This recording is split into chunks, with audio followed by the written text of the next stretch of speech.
scooter amanba mamai light daw do mali haine ai sakchibo macani bane na bolai te kap hanon mada pokan maya mano video boro laksare ase mula long mana se koi RJ yengbi wai si haptram ge koi RJ mitai viral ho gibudo mitai blog koi daw ni yam sathi ra ni to mana singju jarawena singju tawjare do singju se koi ge kobi singju ni asina beson ngora hapchan jare beson ngobane kai kai no khara ngoksal le ado siga thabi leire lebu slice lebu leire lemon sini bora morok leire siga su morok ki morok mata ne mai kap to me gajar leire lo puno mak sure do hayang ju production ni jam jamba torbo thong mane siga thamja ge ado se tocha jambi jaman ukam sina khang da ba yan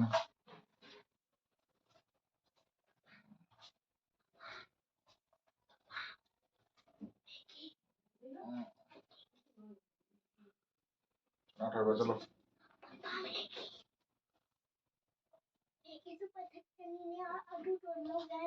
Messi तो भाई कोना लोगे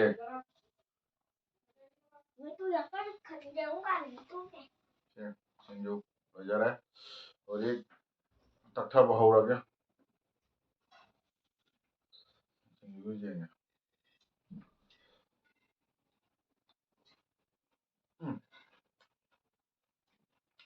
हो गया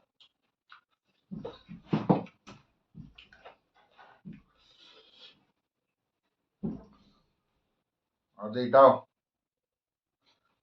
तुम number है ना दिखता हूँ रे से कलर से मुंह मोशन करे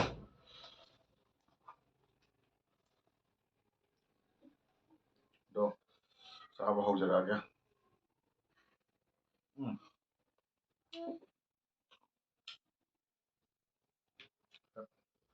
लेबू होगा जमेगा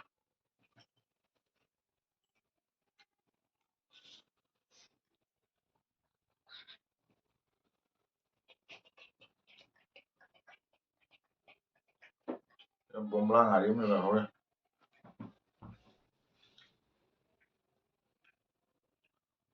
अगर पुथो कर ठोंग चलो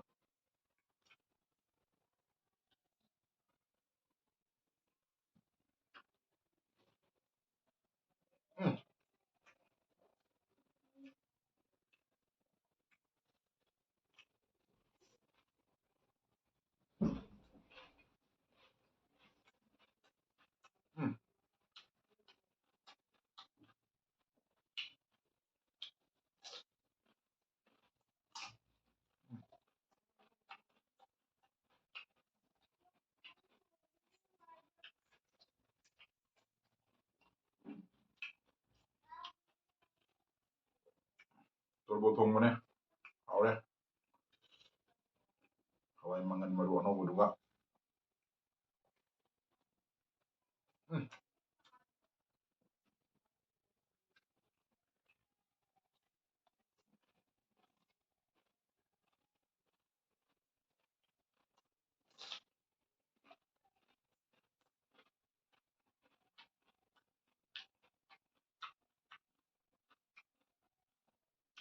awre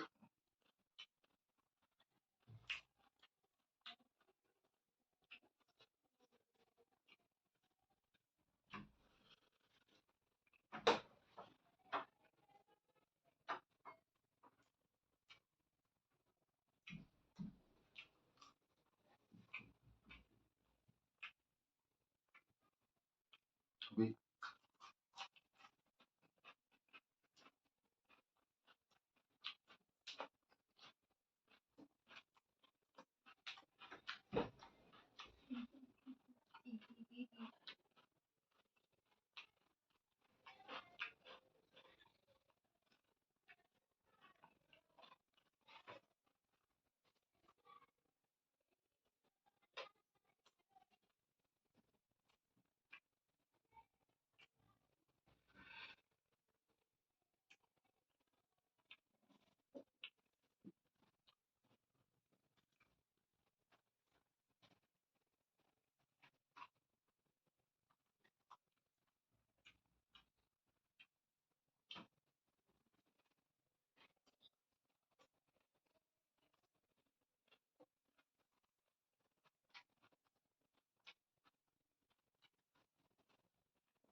Jangan betul kan?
Oh, ngolon jalu nih, anu aja tamu nih.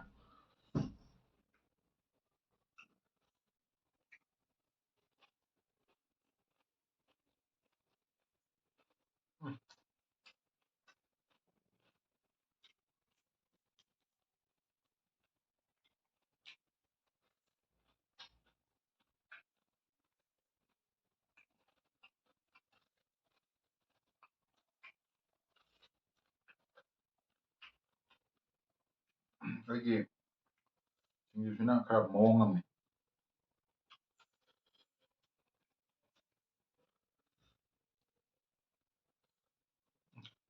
Kalau udah naik dong masih sehau ya.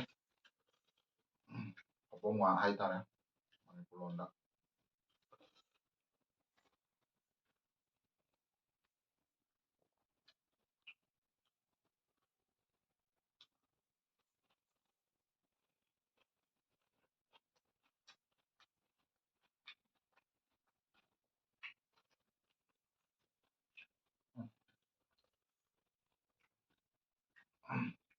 Ai bu, skuter aman ba, mamai lai jauh doa mal ya ini, ai sak sih bu. Ada kunjo, kan malah nang wata tuh deh.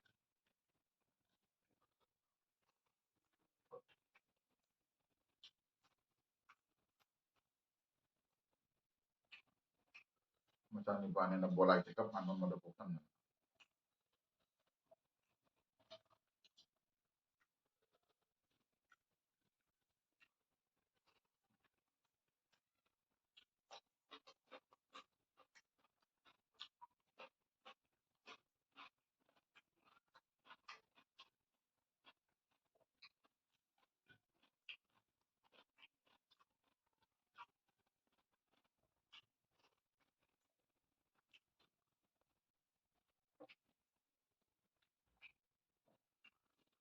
Yang mai ngaran ge, video do brown rice.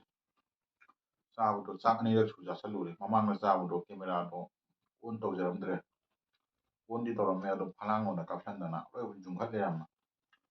Aduna, amuka han sabu da, sak changjal wa ya dre. Nang ni, yang waro gino. Kita lupa na mesin da na.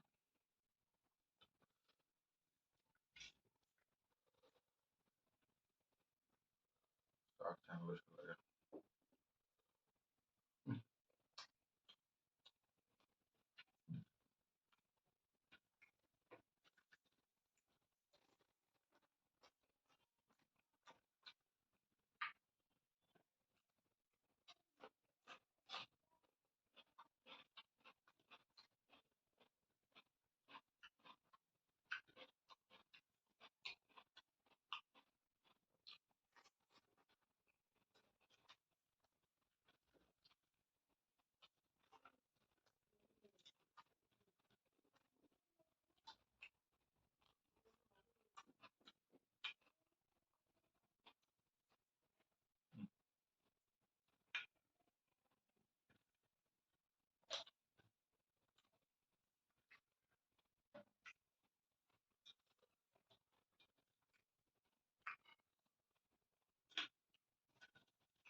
ꯆꯥꯛꯁꯤ ꯂꯣꯏꯁꯟꯗꯅ ꯃꯈꯥ ꯊꯝꯊꯖꯈ꯭ꯔꯦ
ꯍꯧꯔꯦ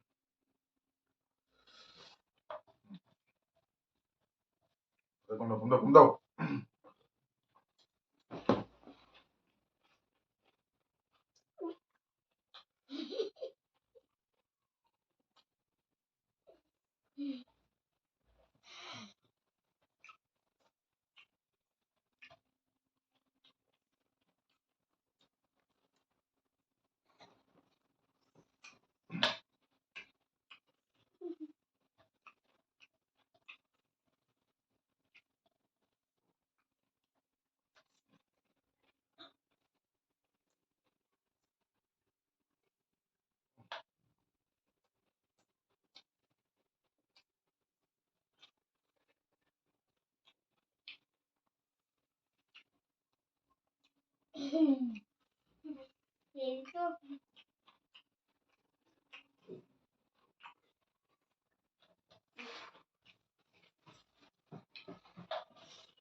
ꯃꯁꯤꯒꯤ ꯁꯤꯡꯖꯨꯁꯤꯗꯤ ꯃꯩ ꯇꯥꯔꯦꯍꯦ